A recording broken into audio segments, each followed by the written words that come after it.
Godmothered is the brand new Disney Plus original film which just came out on the service today, Friday, December 4th. This film stars Isla Fisher and Jillian Bell about a young and unskilled fairy godmother who's played by Jillian Bell ventures out to her own to prove her worth by tracking down a young girl who's played by older version Isla Fisher, whose request for her help was ignored. The movie is PG. It's an hour and 53 minutes. Welcome back to a brand new Disney Plus review here on Max Talk Movies. My name is Max Dinenberg. Before we get into this non-spoiler review of the new Disney Plus original film Godmother, let me know your thoughts in the comment section down below. Let's have a lively discussion and reply to all your comments. Let me know your thoughts, non-spoiler fashion, of this film. Did you like the film? Did you not like it? Is it one of your favorite Disney Plus original films? Is it one of your least favorite Disney Plus original films? Also, please hit that like button. That's one of the best ways to support this channel.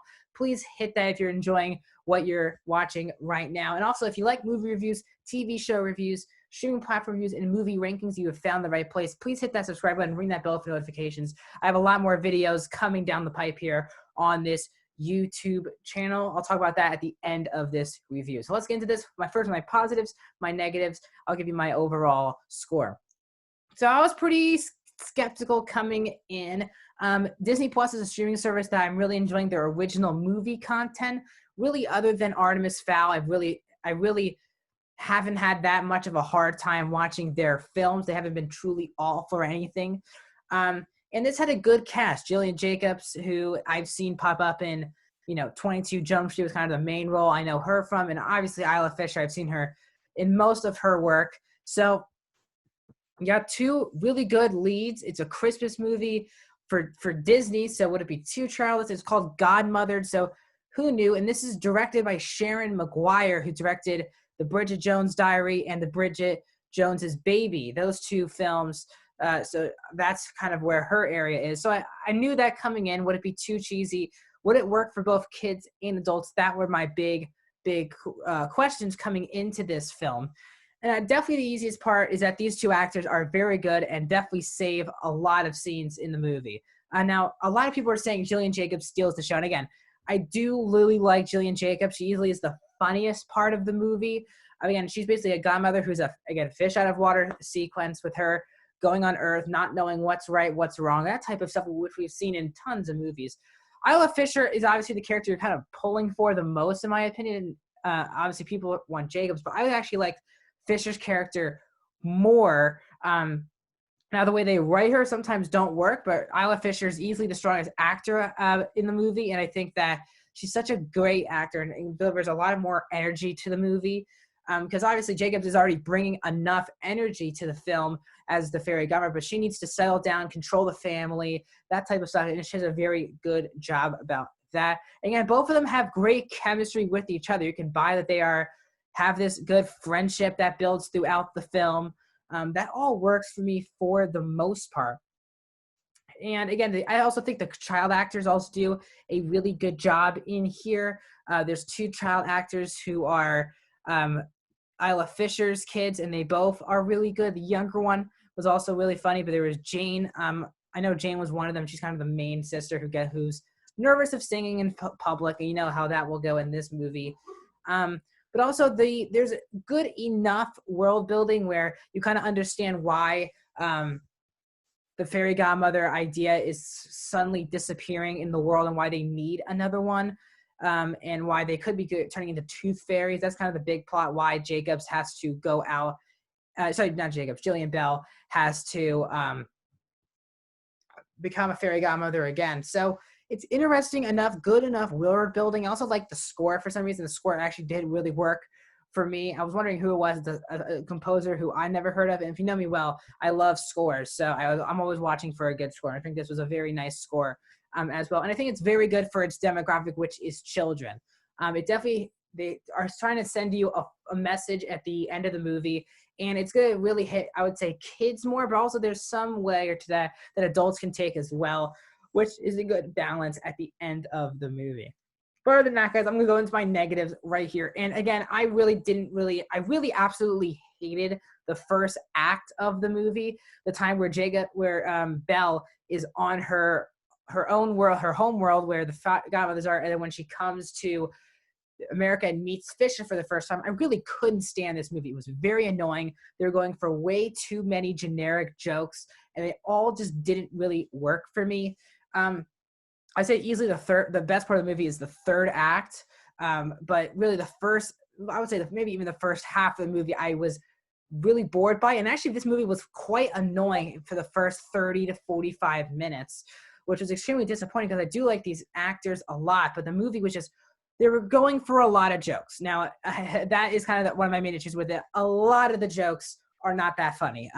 You can kind of tell that sometimes they say a joke and they wait a couple of seconds so you can laugh and then understand the dialogue after the joke.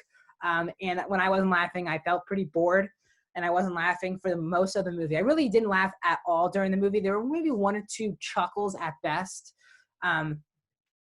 But I really couldn't really grab my I couldn't really sink into this film. And this is also the writer who did Lady and the Tramp, which was the first Disney Plus original film. And I actually really enjoyed Lady and the Tramp. So I don't know what to say to that. That's one of the writers. One of the other writers did The Other Woman. So there's movies I've kind of tested on all of these people. I know where all the writer-directors have done before. So that's why I kind of had a bigger knowledge of what I was expecting heading into this movie. And it is definitely for kids. I would say it's too much for kids because there's a lot of jokes. They bring up drugs during the movie.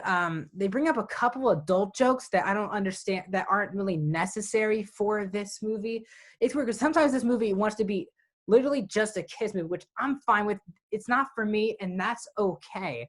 But then they try to add in a lot of adult humor that kids aren't going to get and adults aren't going to enjoy, in my opinion. And that's kind of one of my also main critiques of the film. And then it does, and this is definitely a plot that you've kind of seen a billion times, a fish out of water sequence where a fantasy character comes from her world to our world, and she doesn't know what to do. She's doing completely wrong things, eating money, for example, thinking that's food. And it just feels like we've done this before, especially Disney movies. Even in Thor does that, and it gets tired in Thor. So I think that movies like this, you got to make this more original and fresh, because this type of plot you've seen in so many kids movies, fantasy movies, Disney movies, really as a whole. So I want to see if people are going to tackle this plot. I'm cool with doing fish out of water. Done well, it's done really well. But done like this, it feels very generic, something you've seen a million times, and a very unnecessary take on this plot. So overall, guys, I'm going to give Godmothered a 2 out of 5 stars, a 32%. It's not a 2 out of 5 stars. That is correct. Sorry. I'm going to give us a 38%. It's not a terrible movie of any stretch. I'm really closer to 40% for this movie. It's very harmless, but it has a lot of issues. I wasn't really laughing at any of the jokes. And both these actors, I have laughed hysterically at in other projects. And it was meant for kids, but then there's adult jokes. I had no idea what this movie wanted to be, and a plot that I've seen a lot of times. So thank you guys for joining me for this review of Godmothered. I said I had some announcements about some videos earlier.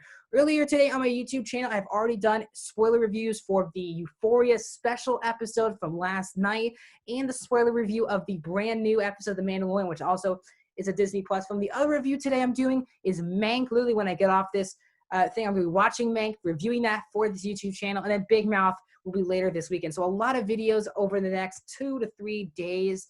We're getting into Oscar territory, so stay tuned. If you like this channel, if you like this review, thank you for joining me. Please hit that like button. That is the best way to support this channel. Also, please subscribe, ring that bell for notifications so you're notified when those videos drop. Also, let me know your thoughts on this film. And also, if you're new to the channel, I've already done a lot of Disney Plus original movie reviews already. Next to my head, click on that playlist so you can go down a rabbit hole of all the Disney Plus films that I've seen so far in 2020. Thank you guys so much for joining me on this review. I'll see you guys very, very soon.